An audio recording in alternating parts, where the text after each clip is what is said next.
Boa noite, meus amigos, encarnados e desencarnados.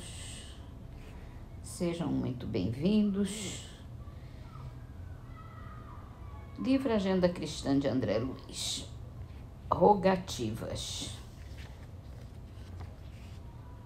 Você roga a concessão de encargos que o habilitem a colaborar com a sabedoria divina e esquece que milhões de seres estão à espera da sua disposição de servir em nome do Pai Celestial.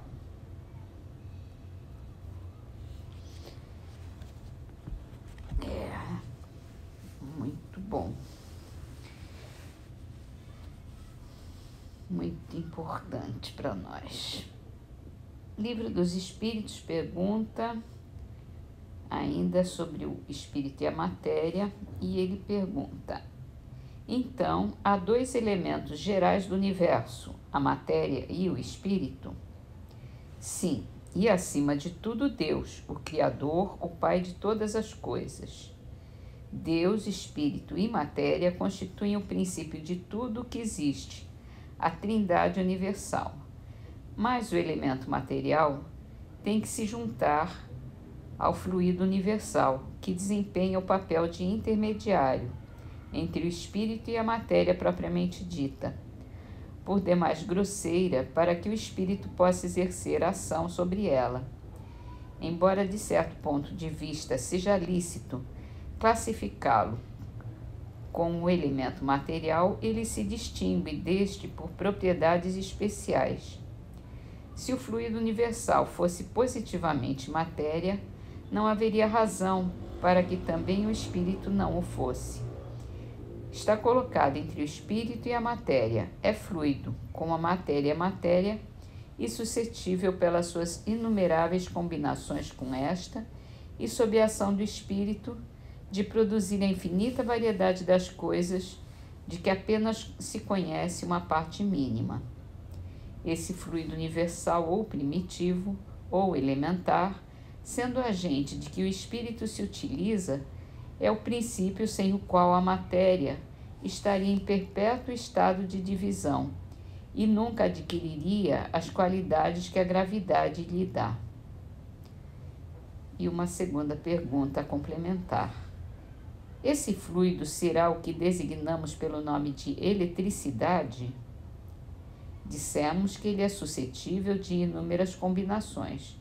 O que vocês chamam fluido elétrico, fluido magnético, são modificações do fluido universal, que não é propriamente falando senão matéria mais perfeita, mais sutil e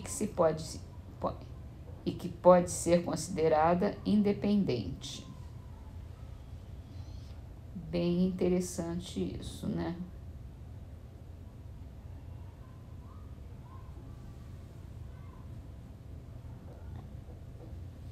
No livro que é o Espiritismo, continuando com a biografia de Kardec, nós lemos ontem uma comunicação do Espírito de Verdade que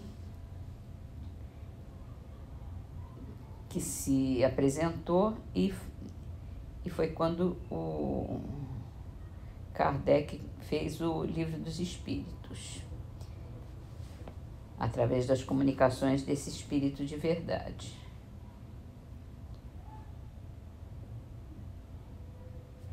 E aqui no final, a gente leu ontem que durante mais ou menos um ano, Allan Kardec não conseguiu receber nenhuma comunicação por médium algum dentro da casa dele. Cada vez que ele esperava obter alguma coisa acontecia e não conseguia fazer essa comunicação.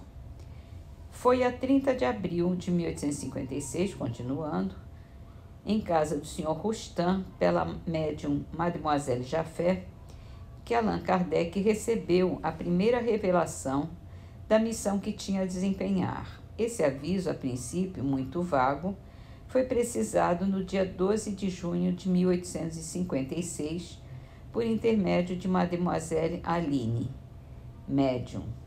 A 6 de maio de 1857, a senhora Cardone, pela inspeção das linhas da mão, de Allan Kardec confirmou as duas comunicações precedentes que ela ignorava.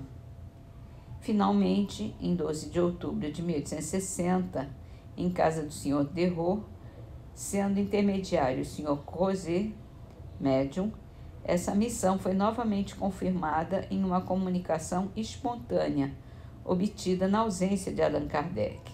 Assim também se deu a respeito do seu pseudônimo. Numerosas comunicações procedentes dos mais diversos pontos vieram reafirmar e corroborar a primeira comunicação obtida a esse respeito.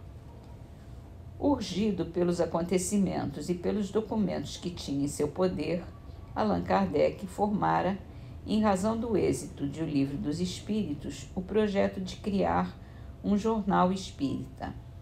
Havia-se dirigido ao Sr. Tiedemann para solicitar-lhe o concurso pecuniário, mas este não estava resolvido a tomar parte nessa empresa. Allan Kardec perguntou aos seus guias no dia 15 de novembro de 1857, por intermédio da senhorita Dufault, o que deveria fazer. Foi-lhe respondido que pusesse a sua ideia em execução e que não se inquietasse com o resto. Apressei-me de redigir o primeiro número, diz Allan Kardec, e o fiz aparecer no dia 1º de janeiro de 1858, sem nada dizer a pessoa alguma. Não tinha um único assinante, nem sócio capitalista. Eu o fiz, pois, inteiramente por minha conta e risco, e não tive do que me arrepender, porque o êxito ultrapassou a minha expectativa. A partir de 1º de janeiro, os números se sucederam sem interrupção, e como o previra o espírito, esse jornal se me tornou um poderoso auxiliar. Mais tarde reconheci que era uma felicidade para mim não ter tido um sócio capitalista, porque estava mais livre, enquanto que um estranho interessado teria pretendido impor-me as suas ideias e a sua vontade, e poderia me embaraçar a marcha. Sozinho, eu não teria que prestar contas a ninguém, por mais onerosa que fosse a minha tarefa como trabalho. E essa tarefa devia ir sempre crescendo em labor e em responsabilidades, em lutas incessantes contra obstáculos, emboscadas, perigos de toda a sorte. E eu vou parar por aqui, que agora já está adiantado e a gente tem um parágrafo extenso agora. Então, vamos terminar nossas leituras com a poesia de Cornélio Pires, no livro Poetas Redivivos. Caso de morte. A morte que vem à vida na força do eterno bem é visita inesperada que não faz mal a ninguém.